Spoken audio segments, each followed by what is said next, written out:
Long ago, in a world where gods walked among mortals, a tale of love and soul was born. This is the story of Eros and Psyche. In a kingdom far from Olympus, cradled by mountains and windswept by golden sun, lived a just king and queen, and their 3 beautiful daughters. The youngest of them was named Psyche. She was beauty incarnate, not just fair, but divinely radiant. Aphrodite, the goddess of love and beauty, once held that divine title. She was worshipped in marble temples, crowned in roses, and adored by all. But mortals abandoned her shrines to worship this living flame of grace. Garlanded maidens once laid wreaths at the feet of the goddess. Now, they placed them at Psyche's door. Aphrodite burned with fury. She summoned her son, Eros, the winged god of desire, bearer of golden arrows. "Make her fall in love," Aphrodite hissed, "with the vilest creature that walks this earth. That will silence her worshippers."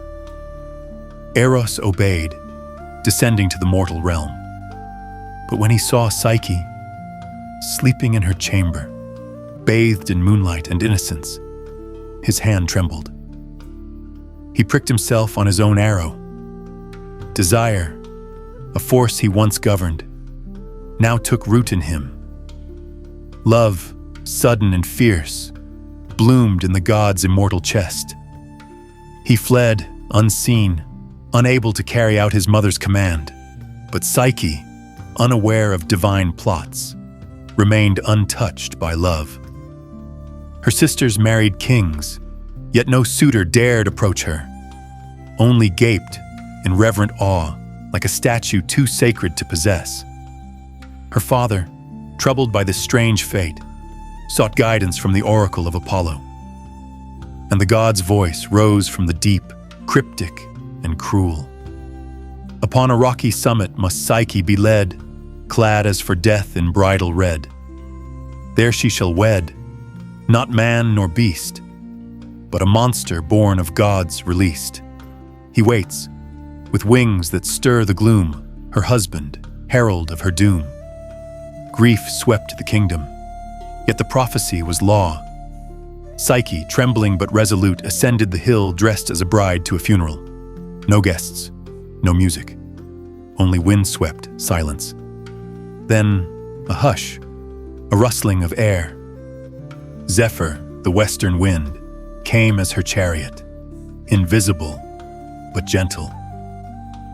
He lifted her, and she floated, not down to death, but up to mystery, over valleys, beyond forests, into a hidden paradise.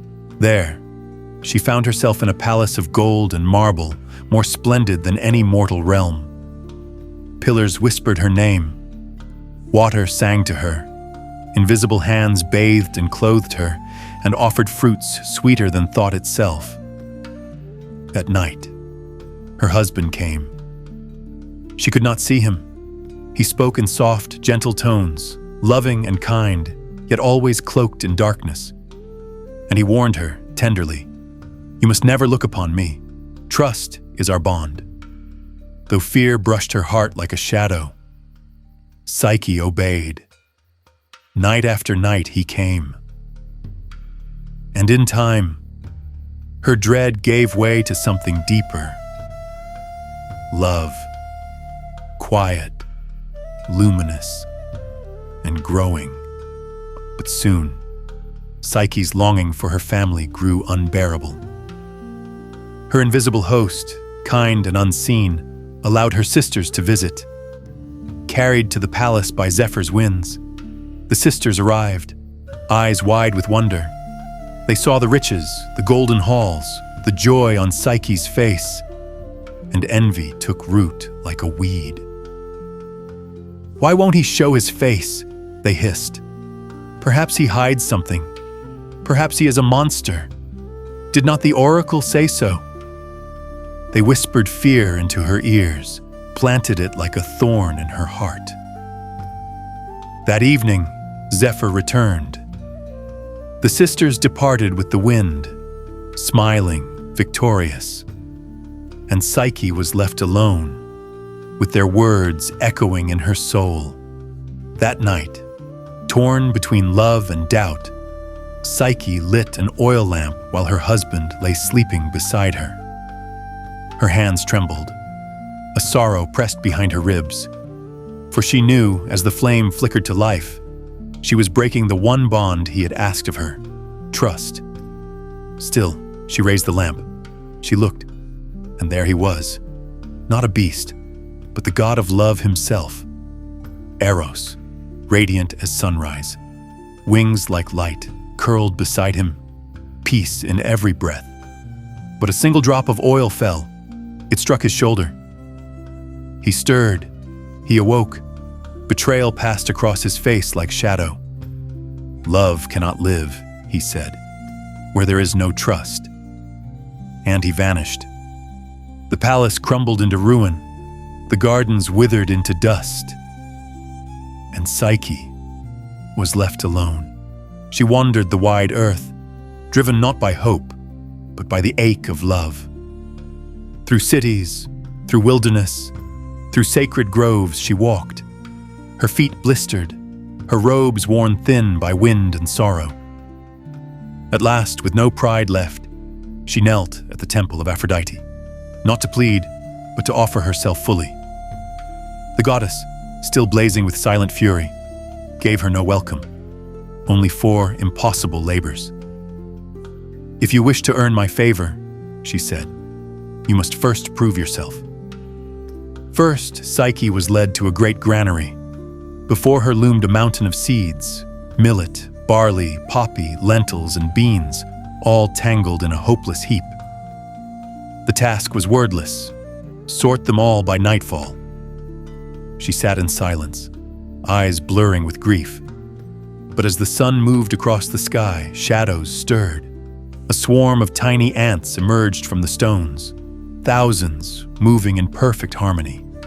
One by one, they carried each grain to its place. By twilight, the floor lay in perfect order. Second, she was taken to a wide river's edge. On the far bank, a herd of golden rams roamed, wool like fire, horns curved like crescents of iron. They roared and struck the earth with savage might. But Psyche did not challenge them. She waited. When noon's heat drove the beasts to shade, she crept to the brambles and gathered the wool left behind. When she returned, the fleece gleaming in her palms, Aphrodite's smile faltered.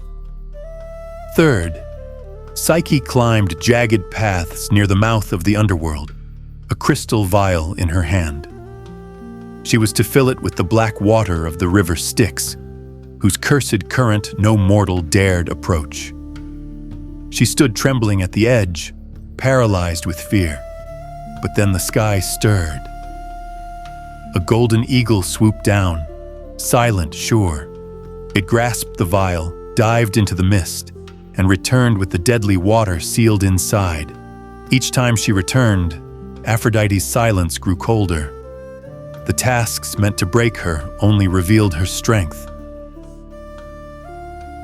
There remained one final labor. Psyche was handed a small, ornate golden box. Go to the underworld. Aphrodite's command hung in the air. And ask Queen Persephone to place in this box a drop of her beauty.